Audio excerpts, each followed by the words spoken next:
Alright, today I'm going to show you how I made my tabletop in my van that goes on my Lagun Table mount. So obviously this technique can be used for any kind of tabletop. This is my table mount that's in my van. You can use it in your RV. I've seen coffee tables, accent tables, even countertops. But this is where I'm going to be putting this tabletop, and I'm super excited to show you how I did it because I think it turned out really well. And it's a technique that you can use in all kinds of other projects, and doesn't have to be your van or RV, but this is how I did mine. All right, first of all, I am starting off with a 3/4 inch piece of plywood. I'm going to be prepping the surface, and then I'm going to be using this 2-part epoxy resin to make an awesome tabletop. Okay, so my first step is I'm going to make this a smooth piece of wood. I'm going to sand all of the edges, round the corners off, and try to get this as smooth as I can before I start to put wood putty over the areas that have gouges and nicks in the edges.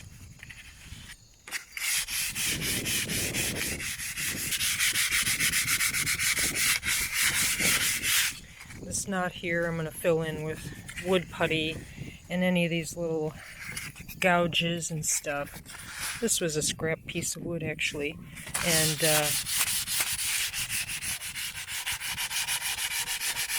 after I get it all smooth, I'm going to put primer on all of it, all the sides, and then I'm going to put some paint.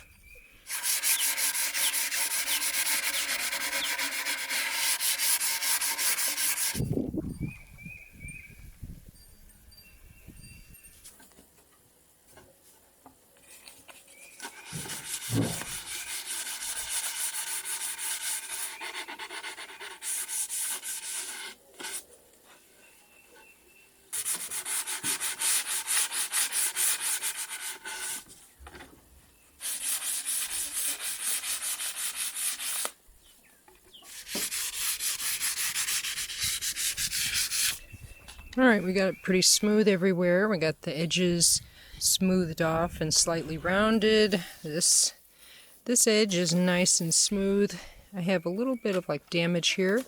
And my next step is going to be using wood filler. And we're going to fill in this knot and get these edges filled in so you can't tell that it's plywood. And that little bit of split piece there. You know, tiny bit of stuff there. Just make it nice and smooth.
Alright, I have wood filler on all of the edges and some on the top, and now I'm going to lightly sand it again.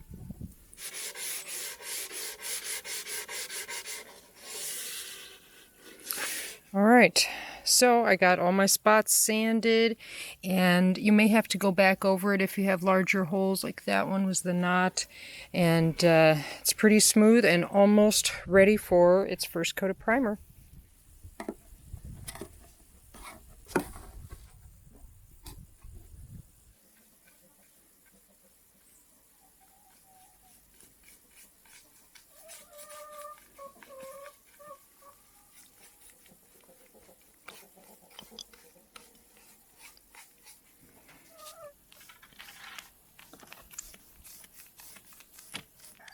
Alright, I have one coat of primer on here, and I'm probably going to put another one.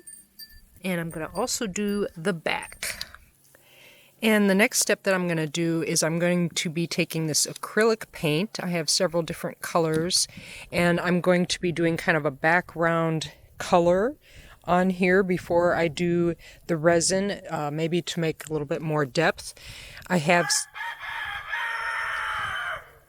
some metallic colors and some regular non-metallic acrylic paint, and kind of in the theme of the turquoises with a little bit of white in there.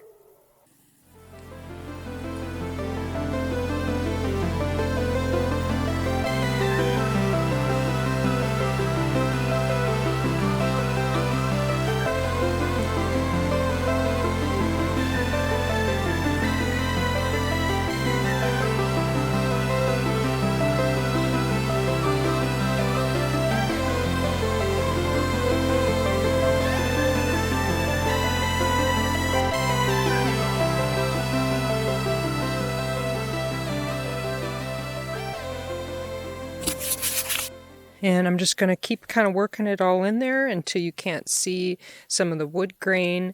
I'm going to mix some white in there and just kind of marbleize the whole thing with a couple different colors, blue and turquoise.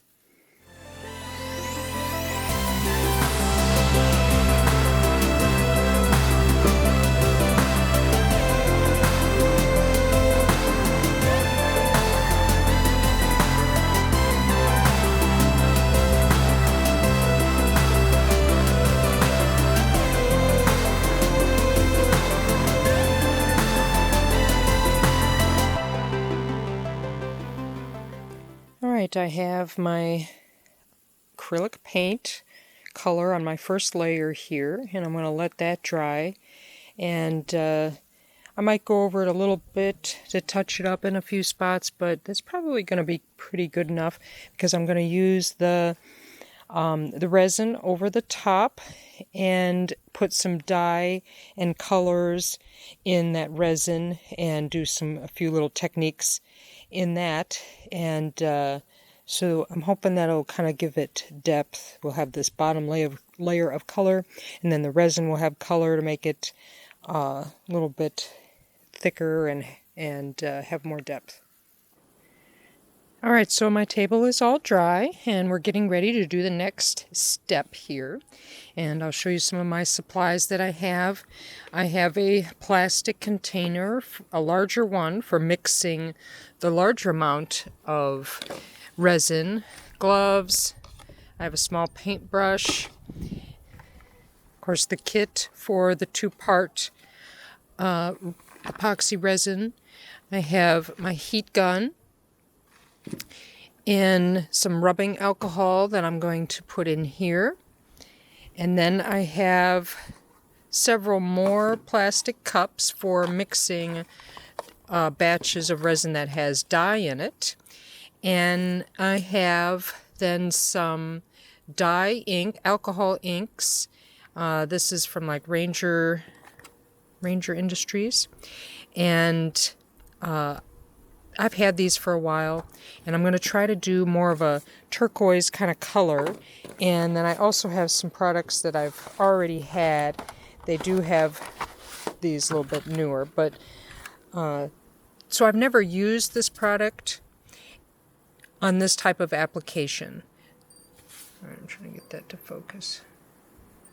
All right, so I've never used any of this stuff on this type of product with the resin.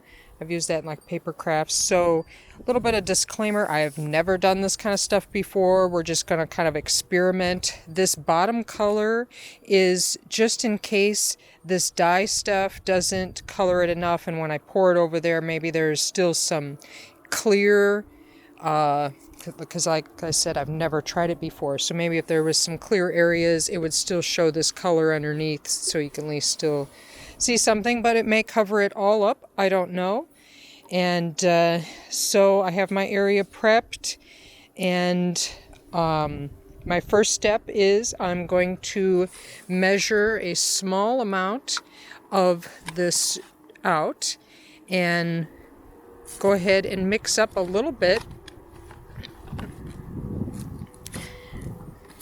And they give you some craft sticks here for mixing, and I'm going to go ahead and do a small amount, and then I'm going to lightly brush it on all of the surfaces, including the edge, and that's going to help eliminate the air bubbles that will form right at the base of the wood. You know, this is a porous surface. Even though I have it covered with primer and paint, it's still, that's how bubbles kind of form. So we're going to brush a light coat over it, and then I'm going to mix several batches of dye and colors, and then add some more to these, and we will mix some of them together. And so I'm just using some inks that I already had. There's lots of other ways to dye the resin, but all I've had to do was just purchase the kit, and I'll include the Amazon link to that below.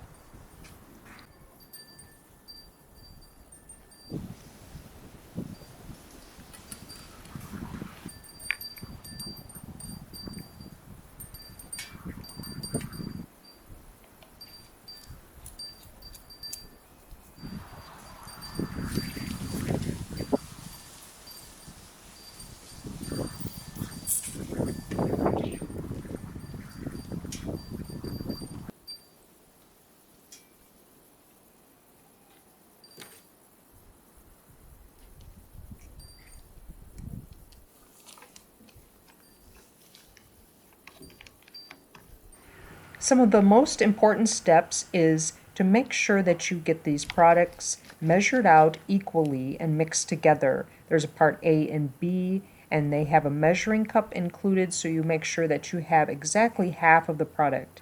Then when mixing them, you want to mix it for several minutes, scraping the sides and making sure that you don't see any more swirl marks when you're done.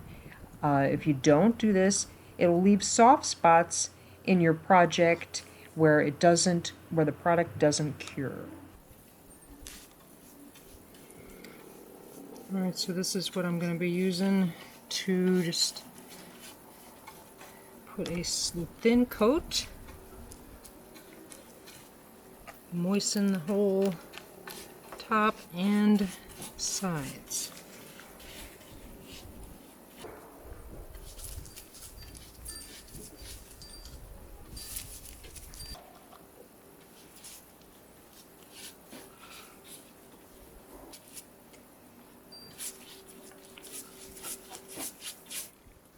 I'm going to have a little bit of dye. I'm going to start mixing in there, see how much this colors it. Definitely going to have to add more. Alright, you can see I've added quite a bit more. It's starting to change. Alright, now I'm mixing a large amount.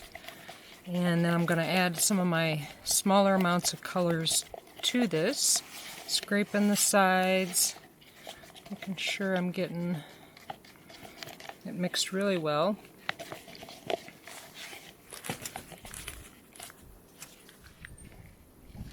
Alright, so I've added some blue to this one. I have some green. I'm going to kind of mix them together. Maybe a little drops of some other stuff. And then I'm going to start pouring it on here.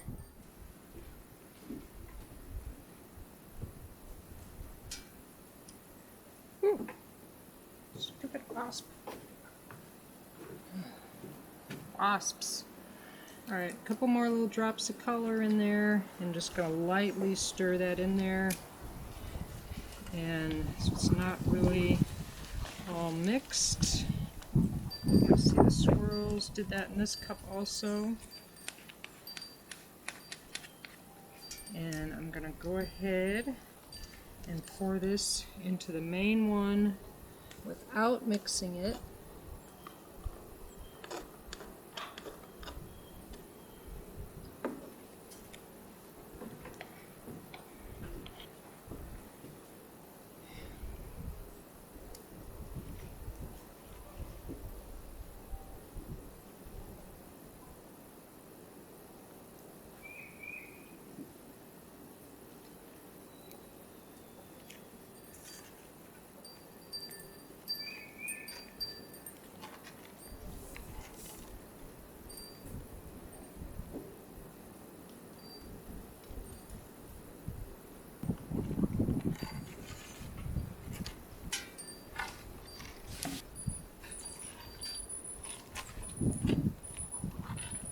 want to add some more dye to it.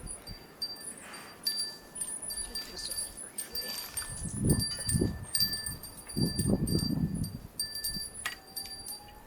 Add some teal.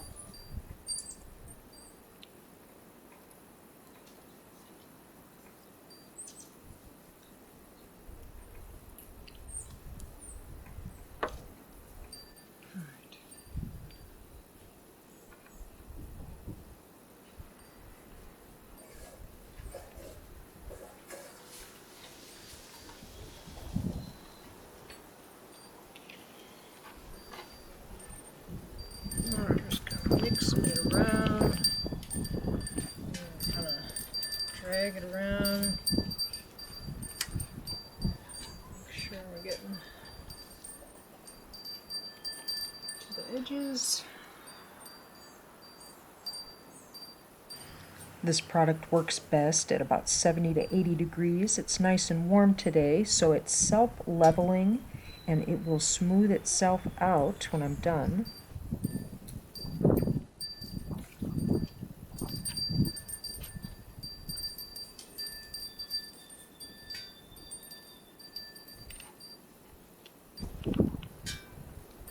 I'm glad I did the other layer color.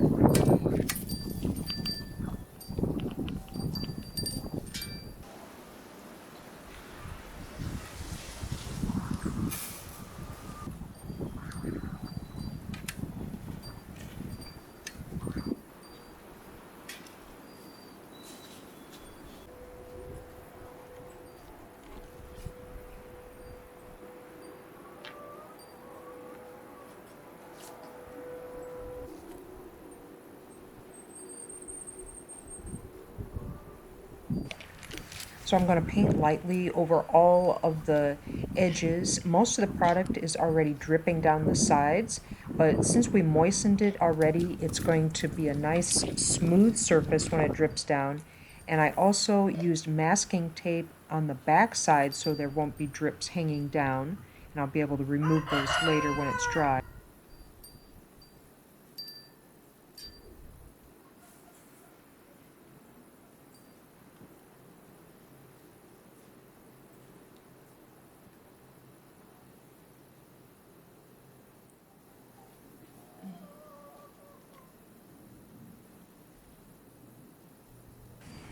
Then I'll use my heat gun to remove any small bubbles that come up to the top.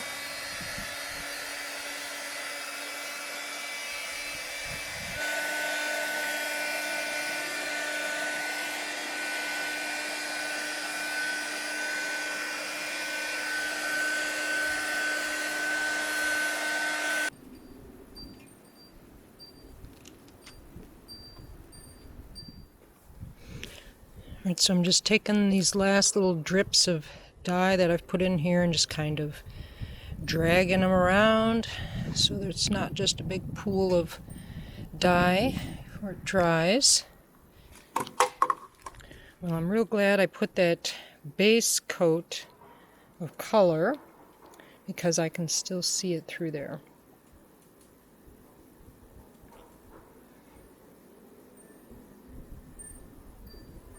So it's just about done. We're going to let it cure now. All right, there she is. It's all done. It's all dried and cured. I've had it curing for about 36 hours or so, and it has a nice, hard, shiny surface on there. And I hope you can see, like here's below where I painted that metallic paint, and then like this stuff is all the dye. There is that depth. And you can see a little bit of the wood grain left. If I wanted to get rid of all of that, I would have, put more dye in there. But it turned out really nice. The sides are really nice. I have some drips and I have some tape on the bottom that I'm going to be taking off, and I'll have to use an X-Acto knife to kind of cut that edge, and then I'll lightly sand this. Now, if you remember, I did this outside. I didn't have a good place inside that I could get messy, or felt that I wouldn't get it messy or stained up. So after it cured where it was well enough that I could carry it inside, I did carry it inside, and it finished curing for the next couple days inside. So because I did start outside, I got a couple little bugs and few little hairs and fuzz, but not that bad. So obviously if you can do it inside, that would be the best. And I think I mentioned this before. This is the first time I had ever used this product, and I loved it. I would love to make more of these. This was very fun.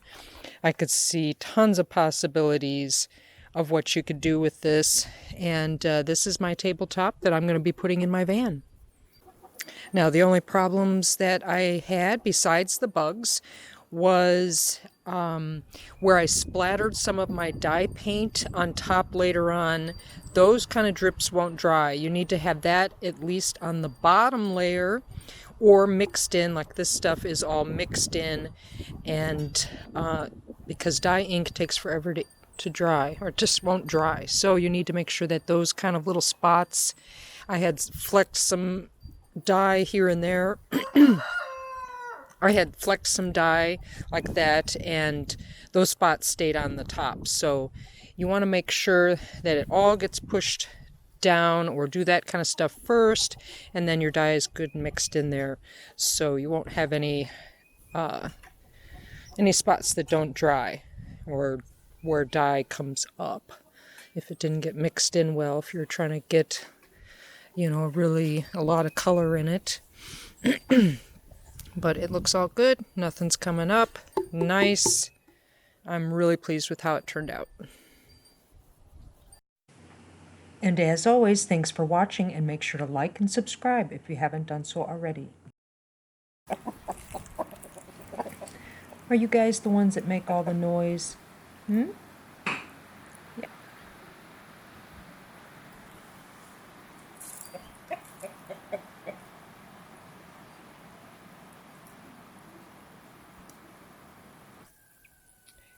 Alright, so today I'm going to show you how I made my tabletop for in my van that goes on top of my Lagun. Alright, so today I'm going to show you how I made my tabletop for in my van that goes on my Lagun table mount. Come on! Alright, today I'm going to show you